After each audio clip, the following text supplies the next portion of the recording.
ಇವತ್ತು ಬಂದು ನಮ್ಮ ಗಾಡಿದು ಟೈರ್ ಮೇಂಟೆನೆನ್ಸ್ ಡೇ.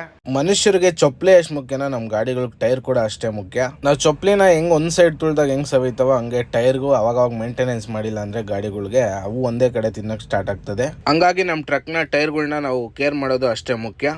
ಟೈರ್ಗಳನ್ನ ಪ್ರತಿ 5,000 ಕಿಲೋಮೀಟರ್ಗೆ ಒಂದ್ಸರಿ ಉಲ್ಟಾ ಹಾಕ್ಬೇಕು, 10,000 ಕಿಲೋಮೀಟರ್ಗೆ ಒಂದ್ಸರಿ ಪೌಡರ್ ಮಾಡಿಸ್ಬೇಕು, 10,000 ಕಿಲೋಮೀಟರ್ಗೆ ಒಂದ್ಸರಿ ವೀಲ್ ಎಲಿಮೆಂಟ್ ಕೂಡ ಮಾಡಿಸ್ಬೇಕು. ಅವಾಗ ನಮ್ಮ ಟೈರ್ಗಳು ತುಂಬಾ ದಿನ ಬಾಳ್ಕೆ ಬರುತ್ತೆ. ಇಲ್ಲ ಅಂದ್ರೆ ಈ ತರ ಜಾಮ್ ಆಗ್ಬಿಡುತ್ತೆ ನೋಡಿ, ಎಷ್ಟು ಟ್ರೈ ಮಾಡಿದ್ರು ಅದು ತೆಗಿಯಕ್ಕೆ ಆಗ್ತಾ ಇಲ್ಲ. ನಾವ್ ಇವೆಲ್ಲ ಮಾಡ್ಸಿಲ್ಲ ಅಂದ್ರೆ ಏನ್ ಎಫೆಕ್ಟ್ ಆಗುತ್ತೆ ನಮ್ಮ ಟೈರ್ಗಳಿಗೆ, ನಮ್ಮ ಗಾಡಿಗೆ ಅಂತ ಅವ್ರ ತಂದೆ ಕಾಲದಿಂದಾನು ಪಂಚರ್ ಶಾಪ್ ನಡ್ಸ್ಕೊಂಡ್ ಬರ್ತಾ ಇರೋ ಸಿಕ್ಕಿಂದ್ರಣ್ಣನ ಕೇಳಂದ್ ಬನ್ನಿ.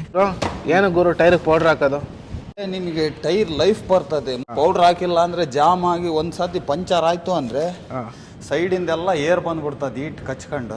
ಎಷ್ಟು ಕಿಲೋಮೀಟರ್ಗೆ ಒಂದ್ಸರಿ ಮಾಡಿಸ್ಬೇಕು ಪೌಡರ್ ಅಂತೀರಾ ನಿಮ್ ಪ್ರಕಾರ?